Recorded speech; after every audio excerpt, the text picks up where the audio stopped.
félicitons d'avoir acheté le revêtement pour plancher de garage destiné au bricoleur le plus révolutionnaire qui soit. Ce produit, de qualité industrielle, est nettement supérieur à toute peinture époxy.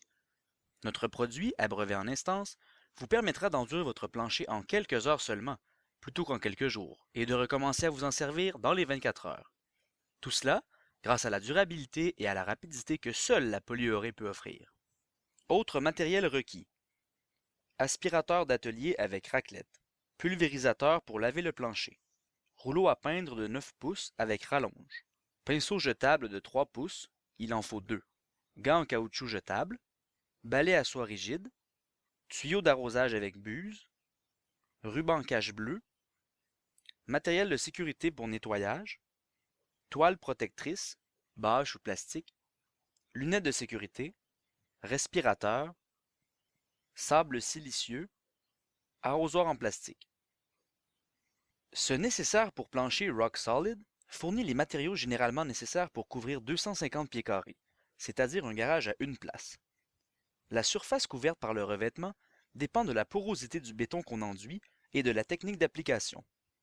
Ce produit est conçu pour être appliqué en couches très minces à l'aide du manchon en mousse de 9 pouces qui est fourni.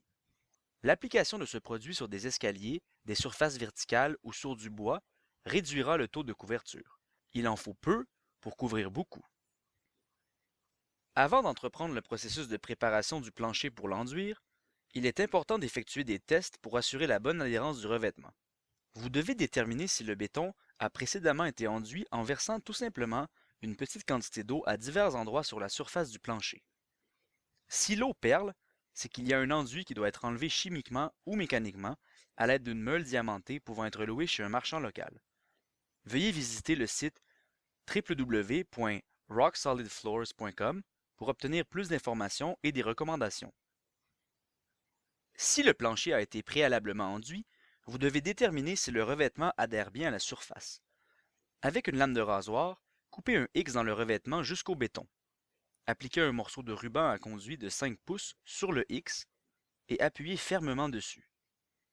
Enlevez complètement le ruban en tirant rapidement dessus d'un seul coup.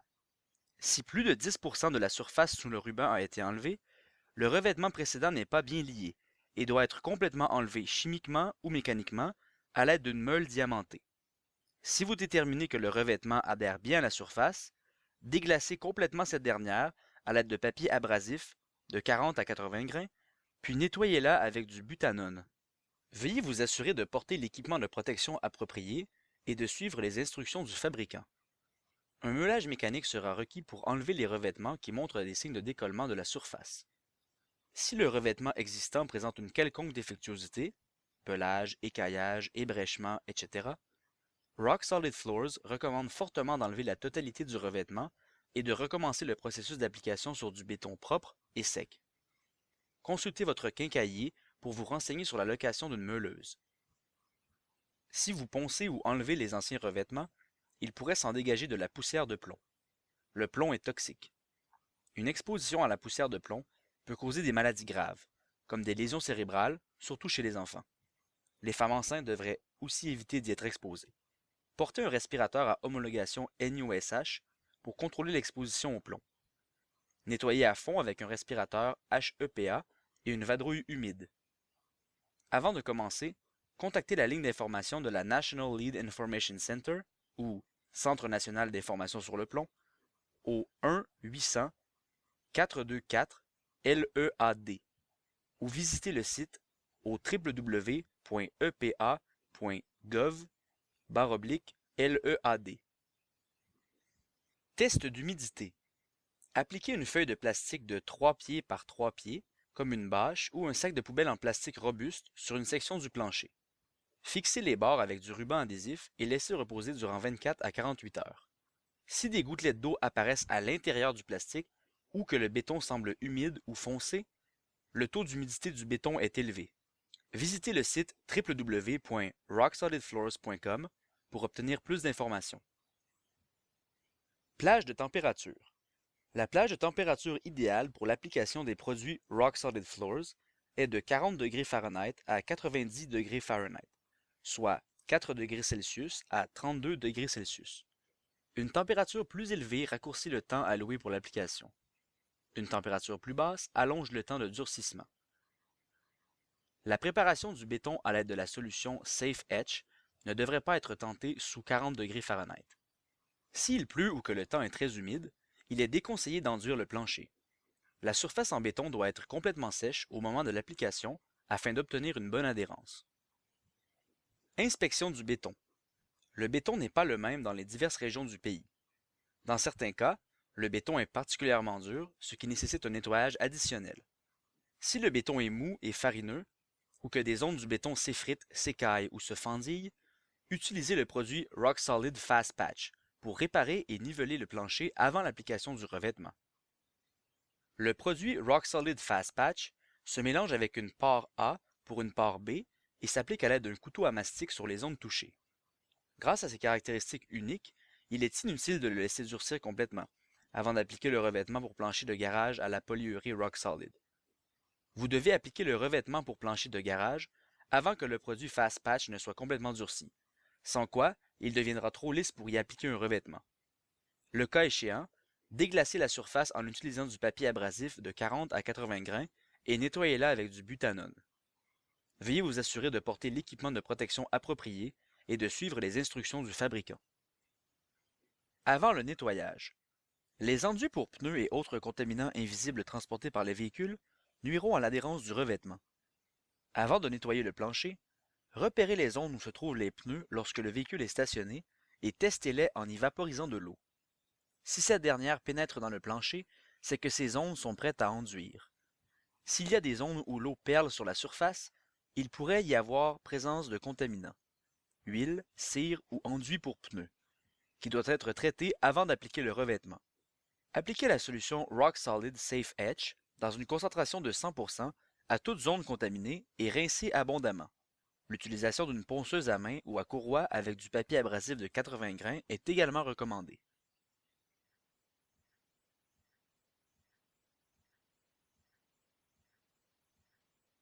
Préparation du béton. Utilisez la solution Rock Solid Safe Etch comprise dans le nécessaire pour ouvrir les pores du béton et procurer l'adhérence nécessaire pour assurer une longue durée utile au revêtement de plancher. Un nettoyage est requis pour tous les planchers de béton non enduits, qu'ils soient anciens ou nouveaux. Ne nettoyez pas les dalles de béton partiellement enduites. Bien que le nettoyage prépare le béton, un lavage avec un produit dégraissant de qualité professionnelle doit précéder ce nettoyage. Si vous utilisez un pulvérisateur à pression pour laver le plancher, veuillez vous assurer de porter l'équipement de protection approprié. Gardez les enfants et les animaux de compagnie à l'intérieur et à l'écart de la zone de travail en tout temps durant l'installation. Assurez-vous de lire et de suivre toutes les consignes de sécurité durant toutes les étapes de l'application. Balayez soigneusement la totalité de la poussière et des saletés sur le sol et pulvérisez de l'eau sur la surface. Le béton doit absorber l'eau uniformément sur l'ensemble de la surface à enduire. S'il y a des zones où l'eau perle sur la surface, cela indique une possibilité de contamination, huile, cire ou enduit pour pneus. Ces zones doivent être lavées avec un produit dégraissant de qualité professionnelle à concentration intégrale avant de nettoyer le plancher. Frottez ces zones avec un balai à soie dure, rincez-les et inspectez-les de nouveau. Si l'eau continue de perler sur la surface, traitez à nouveau la tache et brossez-la encore jusqu'à ce que l'eau ne perle plus dans cette zone. Lorsque vous avez fait en sorte que l'eau ne perle plus sur la surface, vous êtes prêt à nettoyer le béton. Veuillez consulter les consignes de sécurité figurant sur le contenant. Mélangez le contenu avec 3/4 de gallon d'eau, ou 2,83 litres, puis versez lentement le produit mélangé dans un arrosoir en plastique. En travaillant sur une section de 10 pieds par 10 pieds du plancher, versez uniformément la solution de nettoyage sur le plancher. Frottez la solution sur le plancher avec un balai à soie dure. Lors de l'application initiale de la solution Safe Etch, une mousse devrait se former durant quelques secondes lors du frottement. Si le béton ne mousse pas, cela signifie qu'il y a déjà un enduit sur le plancher, qui doit être enlevé chimiquement ou mécaniquement. Lorsque la mousse disparaît, rincez la solution et passez à la section suivante. Lorsque toutes les sections sont complétées, rincez-les 3 fois en les frottant avec un balai à soie dure. Pour accélérer le séchage, utilisez une raclette pour pousser tout l'excédent d'eau jusqu'au centre du plancher afin de la ramasser à l'aide d'un aspirateur. Ne laissez pas d'eau sur le plancher. Laissez le plancher sécher durant au moins 2 à 4 heures ou durant toute la nuit en laissant la porte ouverte pour que l'air circule sur la surface. Il est impératif que le plancher soit complètement sec avant d'y appliquer un revêtement. En règle générale, il faut attendre 24 heures.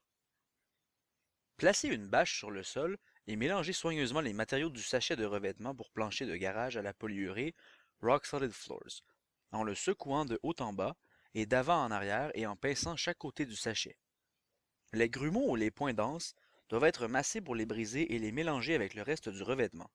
Une fois les matériaux bien mélangés, ouvrez le sachet et ajoutez la teinte colorée du revêtement pour plancher de garage en versant la totalité du contenu du récipient dans le sachet déjà ouvert et en utilisant un bâtonnet à peinture pour racler les côtés et faire sortir toute la teinte. Fermez le joint du sachet, pliez ce dernier en deux et mélangez son contenu pendant 30 à 60 secondes. Pour une installation impliquant plusieurs nécessaires, il est suggéré de combiner toutes les teintes de couleur ensemble avant de les ajouter au sachet de revêtement pour plancher de garage. Pour ce faire, versez tous les récipients de teintes colorées dans un grand contenant en plastique et mélangez-les ensemble avec un bâtonnet à peinture jusqu'à l'obtention d'une couleur uniforme. Ensuite, il suffit de remettre une quantité égale de teintes dans chaque récipient et de les ajouter un à la fois au sachet. Cela assurera l'uniformité de la couleur sur toute la surface.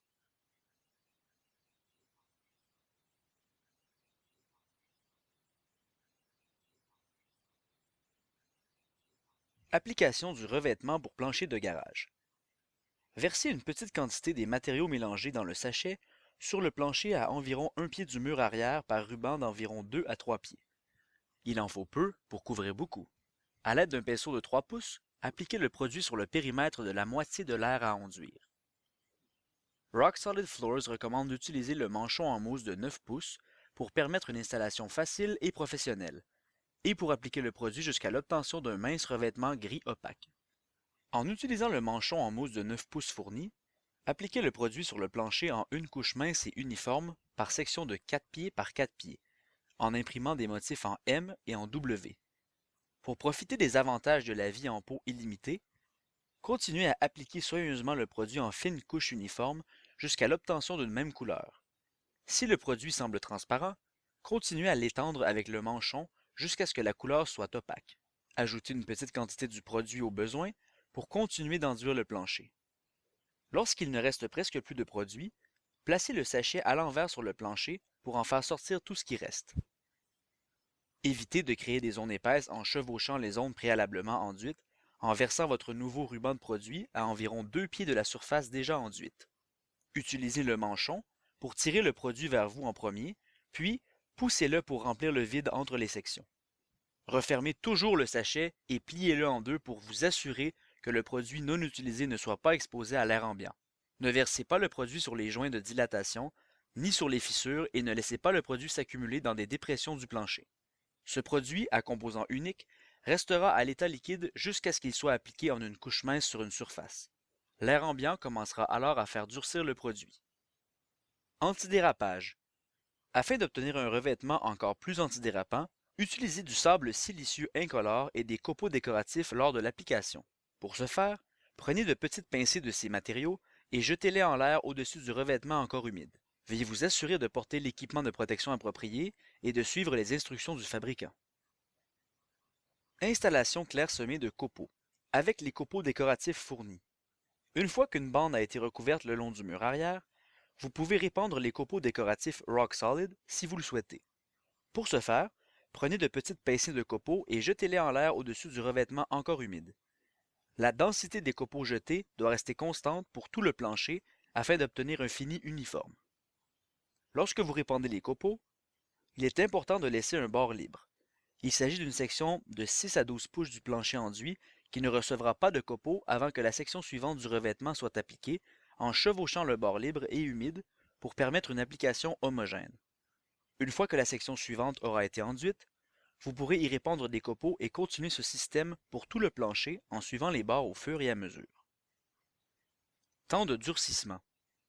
Selon la température et l'humidité, le temps moyen de durcissement est de 4 à 8 heures avant d'accueillir des piétons et de 24 heures pour les véhicules. Le revêtement devra être sec avant de pouvoir y circuler pour l'application de la couche de finition incolore à la polyurée Rock Solid Floors. Ne marchez pas sur le revêtement lorsqu'il est encore collant. car vous risqueriez d'y laisser des empreintes permanentes. Installez un ruban d'avertissement pour bloquer tous les points d'accès et éviter toute contamination accidentelle du revêtement encore humide. N'abaissez pas complètement la porte de garage avant que le revêtement ait durci. Le meilleur moyen de vérifier le durcissement consiste à toucher le revêtement à l'endroit où il est appliqué en dernier pour savoir s'il est collant. Le revêtement ne devrait pas coller au toucher et aucune coloration ne devrait rester sur vos doigts. Voilà qui complète l'installation de votre nécessaire Rock Solid Floors. Installation de la couche de finition incolore. La couche de finition incolore à la polyurée Rock Solid doit être appliquée de 6 à 8 heures après le revêtement pour plancher de garage. La couche de finition incolore offre une protection accrue aux endroits passants. Un sachet de la couche de finition incolore couvre 250 pieds carrés. Placez une bâche au sol et mélangez soigneusement les matériaux du sachet de la couche de finition incolore en l'agitant d'avant en arrière et en pressant chacun de ses côtés. Les grumeaux ou les points denses doivent être massés pour les briser et les mélanger avec le reste du revêtement. Répétez cette étape pour tous les sachets, de sorte qu'ils soient tous prêts pour le mélange avant de remplir le seau central pour combiner les composants A et B. Pour combiner les deux composants, placez le sachet sur le sol et faites-le rouler de la partie A vers la partie B comme un tube de dentifrice. Cela exercera une pression dans la partie A et forcera le seau central à se rompre, ce qui permettra aux deux composants de se mélanger. Mélangez soigneusement les matériaux en agitant le sachet d'avant en arrière et en pressant ses bords et ses coins vers le centre. Cette étape de mélange doit durer au moins 1 minute. Le produit est maintenant catalysé et doit être utilisé immédiatement. Une fois les matériaux bien mélangés, utilisez une paire de ciseaux pour découper un coin du sachet et verser le contenu dans un bac à peinture de 9 pouces. Utilisez un pinceau de 3 pouces pour découper les rebords. Servez-vous uniquement d'un manchon non pelucheux de haute qualité à poil de 3/8 de pouce. Saturez le manchon et appliquez le produit en imprimant des motifs de W et de M. Faites rouler le manchon jusqu'à ce que vous obteniez une couche mince et uniforme du produit sur toute la surface.